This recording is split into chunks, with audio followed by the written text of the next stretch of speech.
بسم اللہ الرحمن الرحیم۔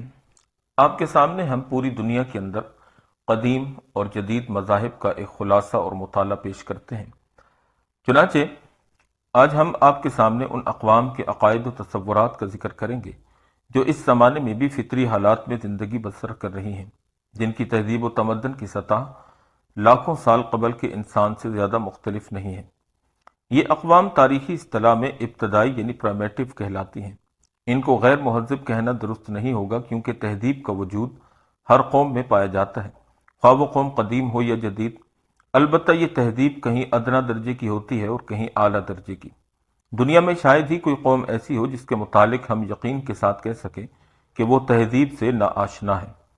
ہم آسٹریلیا، امریکہ، افریقہ اور ایشیا میں بسنے والی الگ الگ اقوام اور ان کے مذاہب کا خلاصہ آپ کے سامنے ذکر کریں گے۔ چنانچہ سب سے پہلے ہم آپ کے سامنے بر اعظم آسٹریلیا، جو کہ اس روئے زمین کا سب سے چھوٹا بر اعظم ہے اور دنیا سے بالکل ایک کنارے پر واقع ہے، اس کے اندر قدیم زمانے کے اندر پائے جانے والے مذہبی عقائد، نظریات اور تصور کو پیش کریں گے۔ آسٹریلیا اور اس کے آس پاس جزائر کی ابتدائی اقوام کا مذہب ادنا درجے کا ہے۔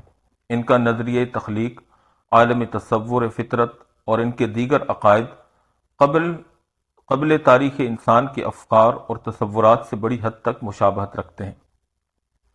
آسٹریلیا کے باشندے بے شمار خالق کے وجود پر عقیدہ رکھتے ہیں۔ ان کے یہاں واحد ہستی اعلیٰ کا تصور نہیں ملتا۔ تخلیق عالم کے متعلق ان قبائل کے نظریات مختلف ہیں۔